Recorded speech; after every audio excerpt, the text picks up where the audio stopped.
by His grace here, Hudson and myself. Today we are going to be making some charcoal. So last night we had quite a bit of high wind here and limbs down. So we went around, picked them up, and talking about how we did it is we've got these 55-gallon drums that I picked up. Pretty simple. You just want to make sure it comes with a ring and a lid. And this is pretty much what we're dealing with here. All we do is we'll take the ring off, take the lid off, and then we have a drum here that we filled up. Just threw it on a two-wheel cart, drug it around the yard. You can do this in town. You can do this anywhere you got trees down. It's a pretty simple thing. So Hudson and I filled this drum up, and we're just gonna show you the process of making some charcoal. We're not gonna cook with this. You can, if you want to get real particular, you can get certain kinds of wood, hickory, or just anything for flavor. But this is just a variety of wood that we've got in our yard. So this is the ring that we had to take off to get the lid off. Here's the lid. What you want to do is, they've all got a gasket in them. You're going to take the gasket out. And it can be a pain, but shouldn't be too bad. I just got a screwdriver. Just slip that right out. If you don't take this off during the process of burning, it'll just melt and you'll have some issues with that. But there's the gasket. We're just gonna toss that, and we're gonna put the lid on. We'll put the ring on. We gotta get that smashed in a little bit so it'll all work out. We'll put the ring on, and then we'll show you the rest of the process in just a moment. All right, guys, so I got this wood pushed down. We're gonna go ahead and get this lid on. There's the lid, here's the ring. Make sure that your bolts are down. You can put these on upside down, and it really doesn't work too well. There's an inner lip. You want the lip that extends outward on top, so just like this. Kind of get it started here. If you can, have a good partner like I got with you. Kind of beat on a little bit, work around. You're just trying to catch both lips. Pretty self-explanatory. Once you get it stuck on there, you'll know the lid's not going to come off. Here's your bolt. This is what tightens down on it. Stick it in there. Get it started. 15/16 is what mine is. They vary from the brand of drum.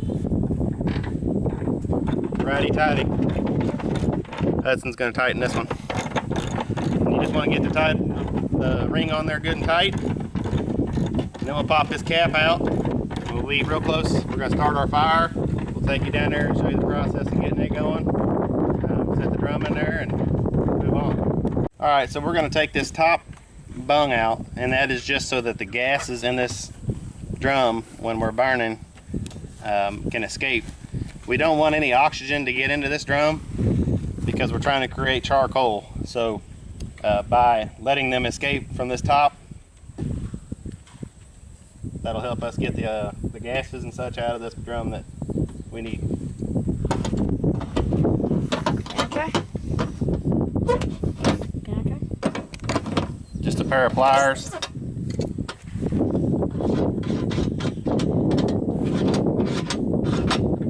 And that's that. Got it. You want to drag this down to the fireplace? It rained last night. We've got some wet wood here. I've got some cedar chips. We're going to try and get this thing lit up. This is typically where we have weenie roast and just kind of hang out down here by the pond. But Hudson and I are going to get this lit up with these cedar chips, and we'll get some dry wood on here and get going here.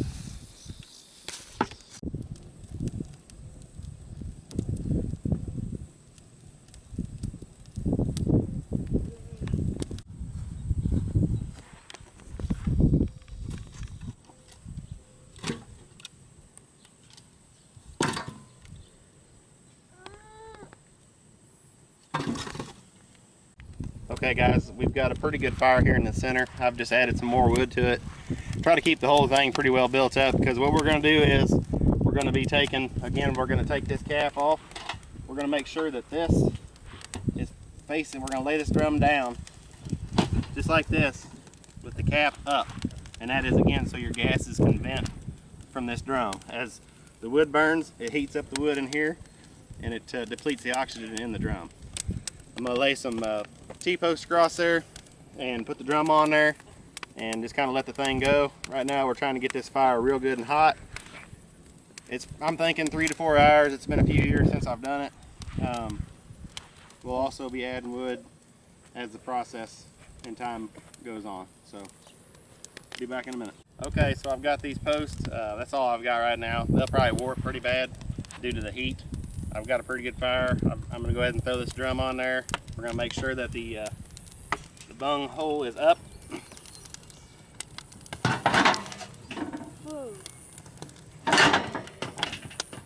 Just like that. And give it some time. It'll it's going to be probably burning some of this paint off and it'll put off a little stink, but at the end of this we'll have some charcoal.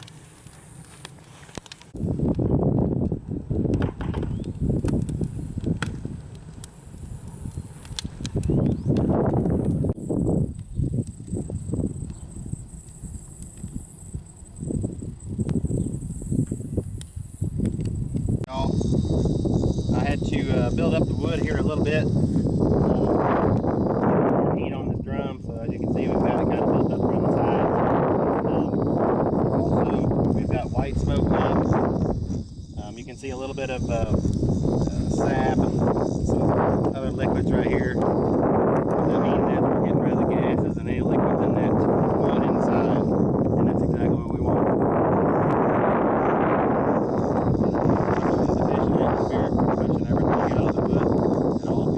Hopefully charcoal. So this is a good sign. We're going in the right direction. Before too long, we'll have a flame coming out of this hole here, and we'll get you some of that. Alright, so we're at that stage where we've finally got fire coming out of our hole on top here. That's what you're looking for. Got to get her hot enough. It's about, not quite 2 hours, hour 45. And this is just showing you that you are burning the gases off of that wood. The wood is definitely doesn't have any oxygen in there because the gases are coming out and igniting. So we're heading in the right direction. In another hour or two, we'll watch this fire kind of calm down and we'll have charcoal. Okay, so it's been right around 3 hours. We've gone through the different steps. We made the fire, put the drum on it. We had some pretty good steam, some smoke coming out. Then the smoke got very, very white and dense. And then it became a flame. We had a good flame for 45 minutes. And everything's cooling down now. Pretty much it's done. We've got charcoal in the drum. We're just going to let it go on and cool and vent a little bit more gas. Give it another hour or so. We'll take it off, pop the lid, and give you an idea of what we got. Okay, so it's been several hours. We're getting ready to pop the lid off this guy and see what we've got here. So, it's cool to the touch. I did put this cap back on just for, a lot of times it'll try to light back up if it has any oxygen while you're in the cooling phase, so I put that cap back on. So we're going to take this bolt off. So it's good, cold to the touch. Spin this bolt out of here. It's pretty long-winded. Very long.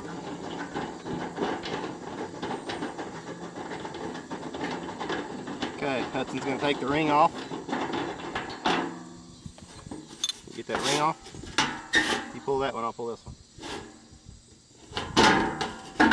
Oh, I can only get one. Hold up.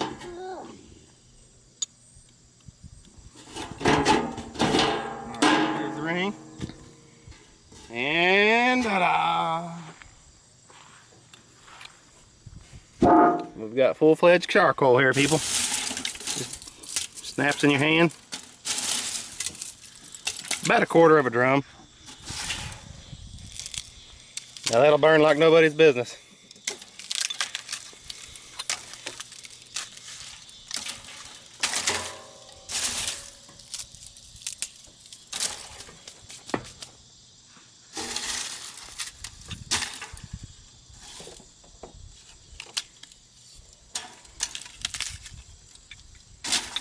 Now, every now and then you'll get a piece that didn't get completely burned through. If it's a little bit bigger, that's why I like small sticks. But for the most part, most of this is going to be about just going to be charcoal. It's all. So that's how it's done, right? Uh-huh.